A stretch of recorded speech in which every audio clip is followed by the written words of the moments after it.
तुम्हाला माहिती आहे का, महाभारत संपलं, कौरव पांडव नष्ट झाले, कृष्ण द्वारकेला गेले. पण एक योद्धा आहे जो अजूनही पृथ्वीवर भटकतोय. तो आहे अश्वत्थामा. अश्वत्थामा हा गुरु द्रोणाचार्यांचा एकुलता एक पुत्र. जन्मापासूनच त्याच्या कपाळावर एक दिव्य मणी होता. हा मणी त्याला रोगांपासून वाचवत असे. त्याला भूक, तहान, थकवा जाणवत नसे. त्याच्यासमोर कोणीही शस्त्र उचलू शकत नव्हते आणि म्हणूनच तो जवळजवळ अपराजितच होता.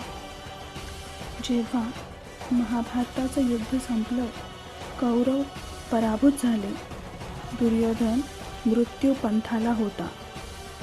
राग, सूड आणि अपमानाने अश्वत्थामा आंधळा झाला आणि त्या रात्री त्याने एक भयंकर पाप केले.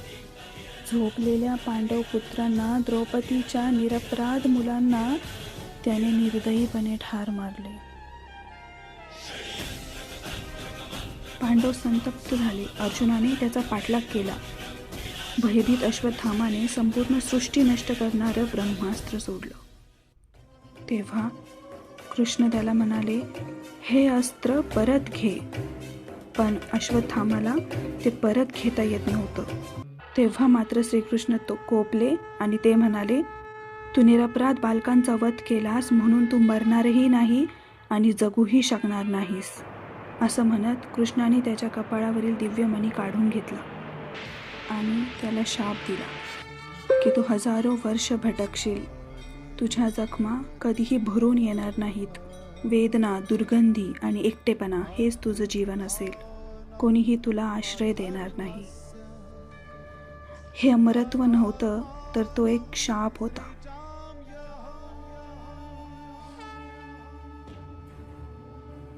भारतामध्ये अनेक ठिकाणी लोक असा दावा करतात की जंगलात एक जखमी पुरुष दिसतो. त्याच्या कपाळावर खोल जखम असते. तो कोणाशीही बोलत नाही, अचानक अदृश्य होतो. मध्य प्रदेश, उत्तराखंड, राजस्थान मधील अनेक कथांमध्ये अश्वत्थामाचं नाव घेतलं जातं. सत्य की दंतकथा कोणीही निश्चित सांगू शकत नाही. ही कथा आपल्याला शिकवते की अधर्म करून मिळवलेलं अमृतत्व हे वरदान नसून आयुष्यभराची शिक्षा असते.